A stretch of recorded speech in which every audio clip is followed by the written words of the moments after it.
اللهم اشرح بصلاحه صدورنا ويسر بها أمورنا وفرج بها همومنا واكشف بها همومنا واغفر بها ذنوبنا واقض بها ديوننا واصلح بها أحوالنا وبلغ بها آمالنا وتقبل بها توبتنا واغسل بها حوبتنا وانصر بها حجتنا وطهر بها ألسنتنا وآنس بها وحشتنا وارحم بها غربتنا واجعلنا نورا بين أيدينا ومن خلفنا وعن أيماننا وعن شمائلنا ومن فوقنا ومن تحتنا وفي حياتنا وموتنا وفي قبورنا وحشرنا ونشرنا ذلا يوم القيامة على رؤوسنا وذكر بها موازين حسناتنا وأدم بركاتها علينا حتى نلقى نبينا سيدنا محمد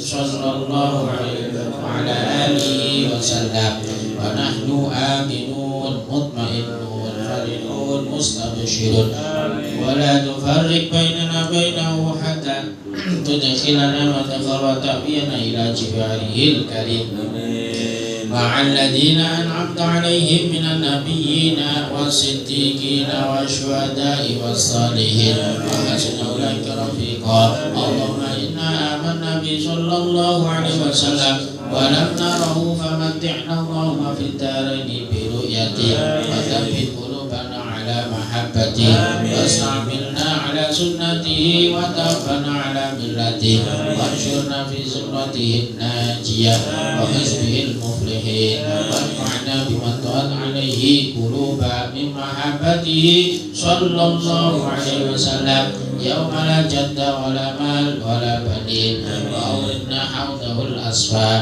واسقنا بكأس الأوفى ويسر علينا زيارة حرمك وحرمه من قبل أن تميتنا وأتم علينا الإقامة بحرمك حرمه صلى الله عليه وسلم إلى أن نتوفى اللهم إنا نستشفع به إليك إذ وأرجو شفاعة إليك ونقسم به عليك إذ هو أعظم من أقسم بحق عليك وتوسل به إليك إذ هو أقرب الوسائل إليك نشكو إليك يا ربي قسوة قلوبنا وكسرة ذنوبنا وطول آمالنا وفساد أعمالنا وتكاسلنا عن الطاعات وهجومنا على المخالفات ونعم المشتكى إلى أنت يا رب بك نستنصر على أعداء أنفسنا أبشرنا على فضلك نتواصل في صلاحنا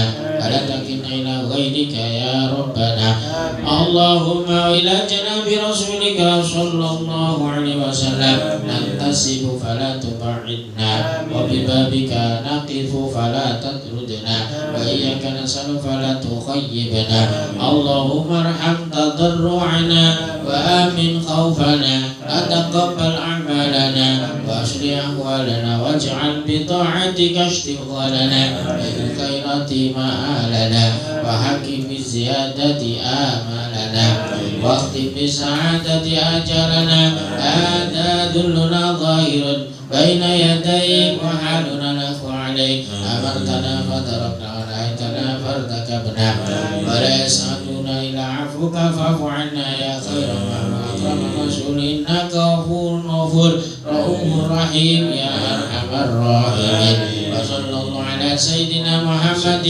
وعلى آله وصحبه وسلم تسليما والحمد لله رب العالمين.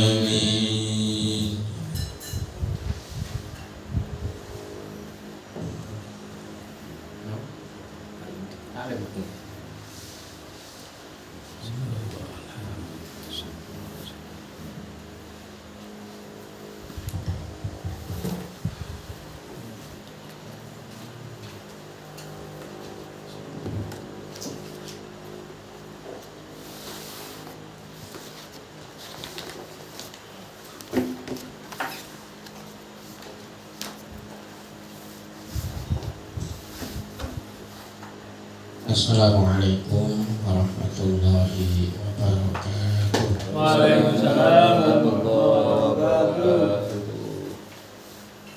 Bismillah, alhamdulillah, assalatu wassalamu ala rasulillah wa ala alihi wa sahbihi wa man walah. Wala hawla wala quwwata illa billah. Subhanaka la ilma lana illa ma 'allamtana innaka antal alimul hakim. Rabbi shrah li sadri wa yassir li amri wa hlul 'uqdatam min lisani yafqahu qawli, amma ba'd.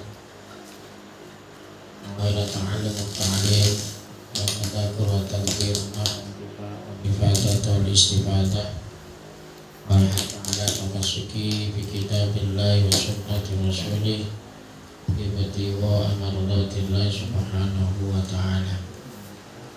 Bismillahirrahmanirrahim. Qala al-mu'allif rahimahullah, nafa'ana bihi wa bi ulumihi fid dharain amin.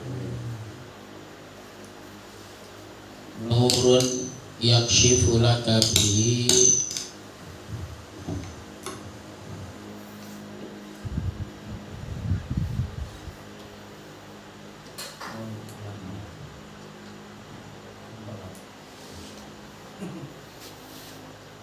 nurun yakshifu laka bihi an atharihi wa nurun yakshifu laka bihi an awsufihi.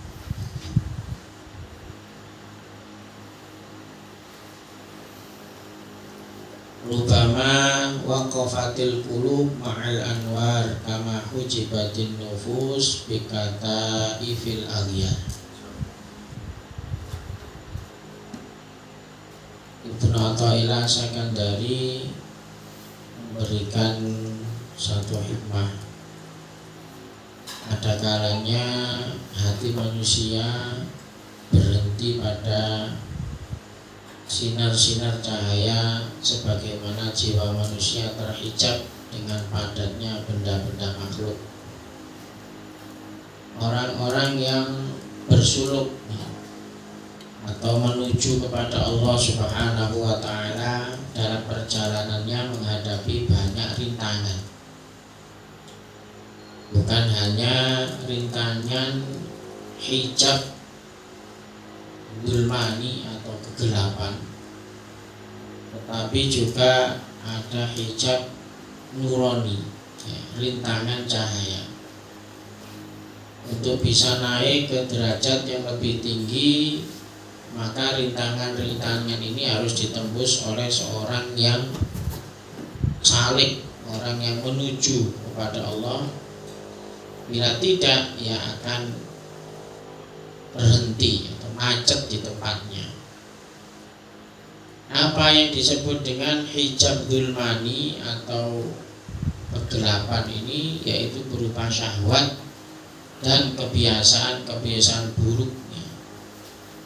Di semua manusia ini memang diberi oleh Allah syahwat, dan setiap orang itu mempunyai syahwat masing-masing. Ada dominan di syahwat perut,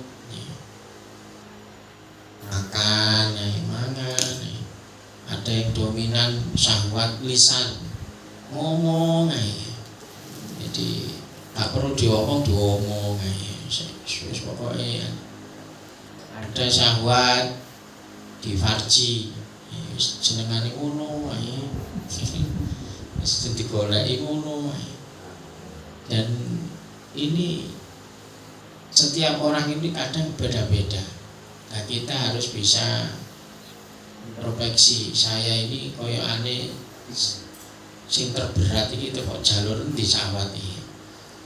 Ini adalah ranah perjuangan kita yang disampaikan Rasulullah SAW setelah perang Badar. Roja'tu ila jihadil ashur ila jihadil akbar.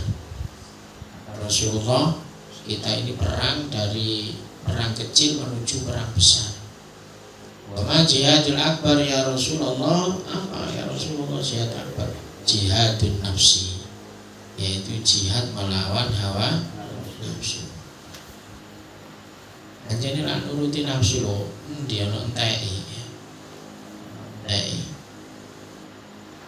Wong iki wis mari iki kepengin sing situke. Kalau situke pengen situke seperti itu akan pernah habis. Maka kita wajib curiga terhadap apa yang menjadi keinginan kita. Jenengan duwe kekarepan iku kudu dicurigai. Iki betul-betul memang hajat, kebutuhan, sesuatu yang diperintahkan Allah atau hanya menuruti hawa nafsu. Dan rata-rata ya kita ini hampir ya, melakukan kebaikan ini mesti disusupi dengan hawa nafsu. Sangat halus sekali, kelihatannya baik ya, tapi di situ ternyata ada unsur hawa nafsu. Ada orang aku izin tak sedekah mak didik umpamanya. Ini berarti dia apa? Melihat sesuatu itu aku lagi akeh iku koyo aneh. Iya, kok kurang. Padahal aslinya tidak seperti itu kan. Padahal di dalam ayat Al-Qur'an alladzina yunfiquna fis sarra'i wad dharra, orang berinfak di kala lapang, di kala sempit itu sesuai dengan kemampuannya masing-masing. Kalau jenengan masih ngomong aku ini suka nang kayak ini, berarti ada unsur itu sedekah nuruti apa hawa nafsu. Jenenge lah wis anjene oleh duwike sakmono kemampuannya segitu ya sudah. Lah justru malah berlebih-lebih yang takalluf diono-ono itu juga justru yang malah itu adalah yang menuruti hawa nafsu. Ini halus sekali, koyokannya api ya. Tapi nyatanya itu adalah cara setan untuk menggoda seseorang agar amalnya ini bisa hilang. Karena apa? Karena didominasi amal kebaikannya ini karena nuruti hawa nafsunya. Di macam-macam orang itu kebiasaan sing seneng mangan ya mangan. Ada lagi syahwatnya ditidur. Wah. Urip iku digawe turu tok. Ini termasuk ya, kebiasaan-kebiasaan. Pokoknya kebiasaan-kebiasaan yang kita kira tidak mendapatkan kebaikan ya, itu perlu dicegah, diperangi. Termasuk hal-hal yang membuat kecanduan ini, merokok atau apa, ya sak perlu nih ngerokok itu lah, jadi perlu ngerokok. Ojo terus ditawuruti, gak iso iki aku tuh. Ada orang itu seperti itu, jadi wis maksa ngono lho, wis gak duwe dhuwit sik utang-utang sampai saking itu kan berarti kan murni anjene nuruti hawa nafsu. Tolong itu harus diperangi. Kita harus bisa dalam hidup ini aja nih perang. Urip iki wis musuh terbesar kita itu gak sapa-sapa, musuhnya itu hawa nafsu kita sendiri. Di antara tanda orang ini nuruti hawa nafsu itu adalah mendahulukan perkara yang tidak prinsip. Jadi coro dua perkara, umpama dia masih punya tanggungan hutang, tanggungan keluarga, tanggungan anak, tapi ternyata uangnya ini dipakai untuk sesuatu yang di luar itu, kayak tuku ini, mendahulukan yang sunnah, meninggalkan yang wajib, seperti itu. Itu juga diantaranya tanda-tanda orang yang tersusupi hawa nafsu. Ada kebiasaan yang seperti itu. Dengan kita majelis ini iling-ilingan aja, karena saya pun tidak bisa selamat dari godaan nafsu ini. Selalu selalu inna nafsa la'ammaratu bisu, selalu mengajak kepada hal yang tidak baik. Jadi ada syahwat tidur, ada syahwat merokok, ya, ada syahwat jabatan, ya, kedudukan, ya. Ini semuanya ini harus ditinggalkan karena termasuk hijab yang menutup, namanya hijab dzulmani, kegelapan. Ini menimpa orang yang baru meningkat dari syariat ke thariqat. Iki sik teko syariat menuju apa? Ke thariqah itu. Jadi bisa usul kepada Allah itu syariatnya ini harus dikuatkan dulu. Yang menjadi prinsip-prinsip kewajiban kita harus didahulukan dulu. Jangan sampai kita terperosok mengikuti hawa nafsu. Ada lagi hijab nurani. Hijab nurani ini seperti ilmu akliyah, ya, nalar, ya, atau lisaniyah, orang yang merasa nikmat dengan ilmu, merasa puas dengan ilmu, padahal tanpa mengamalkan ilmu tersebut. Jadi kama thalil himar yahmilu asfaro, koyo himar sing nggawa kitab akeh bangga padahal gak ngerti isine apa sing digawa iki. Ada orang seperti itu, merasa akalnya ini aku wis ngaji suwe, aku wis iso. Ini termasuk hijab ini, penutup ini. Jadi jangan sampai kita merasa puas dengan ilmu yang kita lakukan, ilmu yang kita dapat ini. Jangan sampai kita puas dengan ilmu yang kita dapat. Salah satu tanda orang thalibul ilmi itu al-hirsu. Hirsu itu artinya gerangsang. Jadi gerangsang itu apa sih? Terus punya keinginan kuat betul dengan keilmuan ini tidak pernah. Jadi makanya dua hal di dunia ini yang tidak pernah puas. Satu orang mencari dunia, yang satu orang mencari ilmu. Gak nontai. Wong golek dunia ya gak nontai. Meskipun dikasih satu gunung emas, ya sih tetap aja golek liyane. Begitu juga orang pencari ilmu, gak ono wong golek ilmu itu cukup, gak ada. Tidak ada istilah makanya dikisahkan Nabi Musa alaihi salam, ya, ini juga dibuat hikmah. Nabi Musa merasa ilmunya wis dhuwur, ya. Ternyata Allah memerintahkan untuk belajar kepada Nabi Khidir alaihi salam.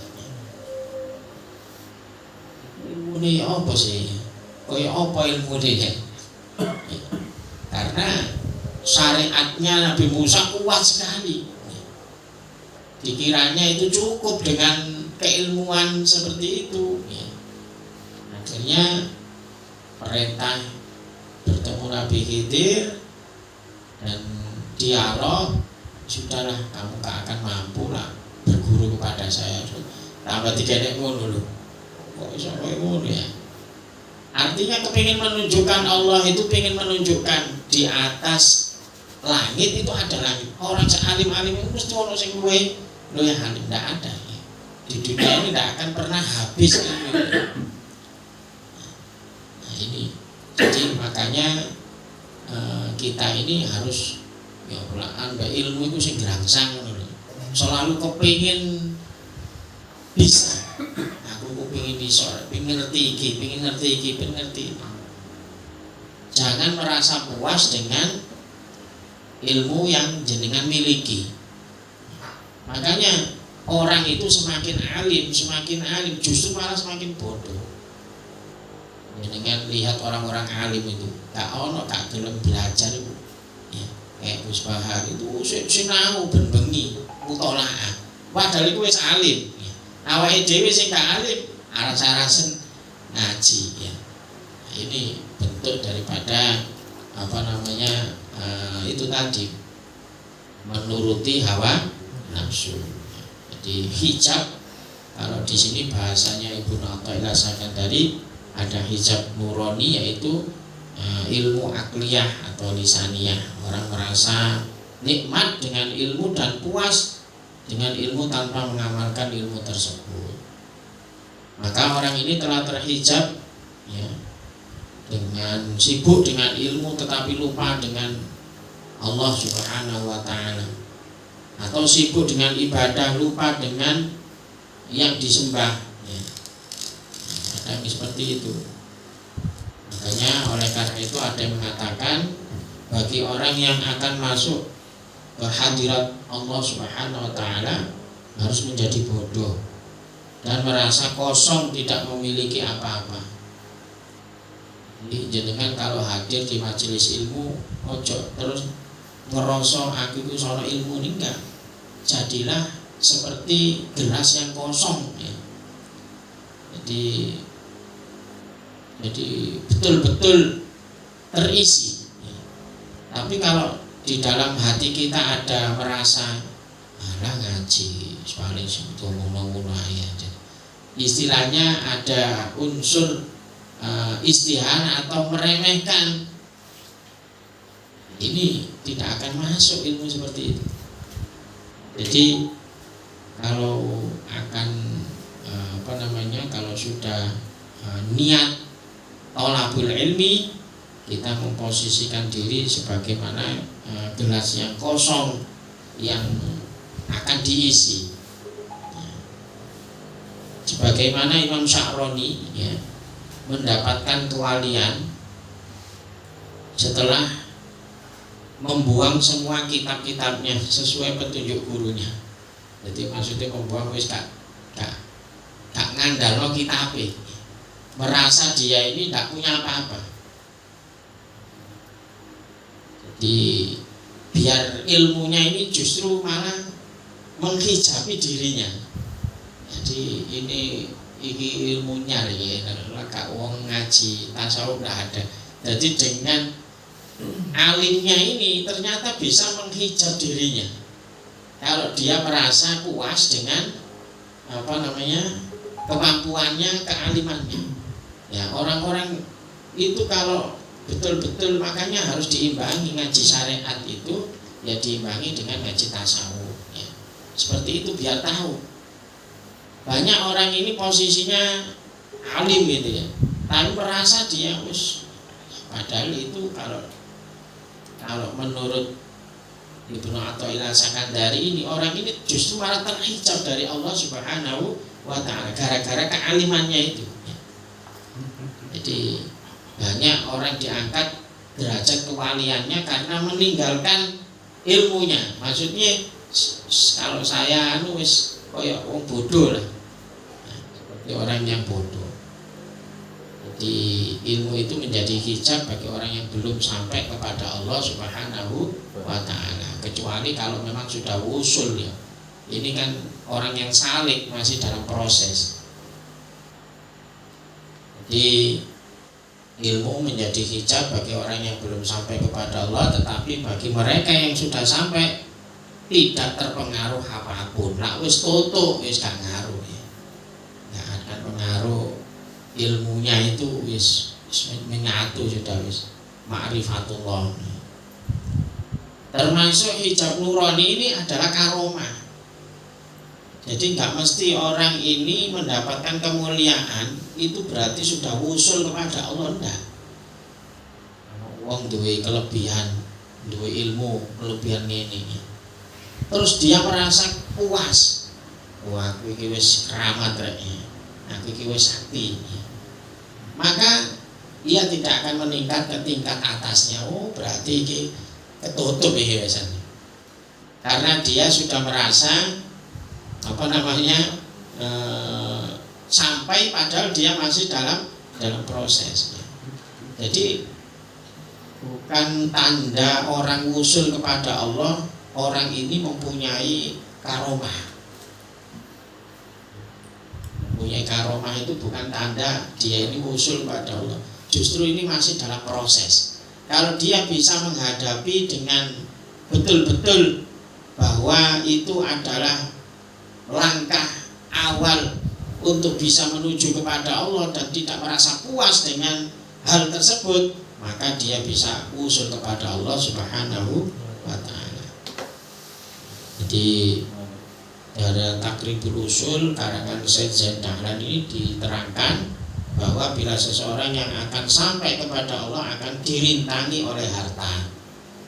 Datanglah harta melimpah kepadanya, semua viral, dunyane wakeh,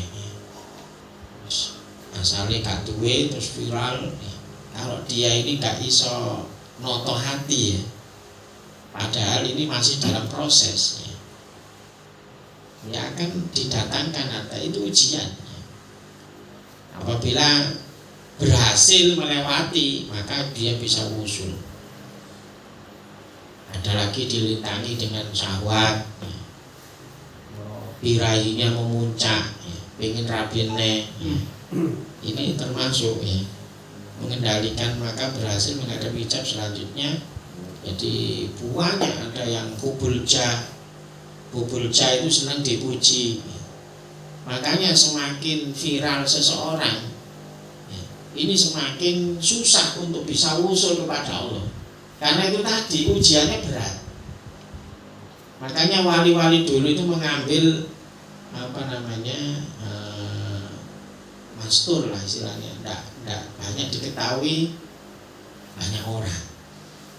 Wali-wali dulu, kalau wali sekarang jaluke kalau sing viral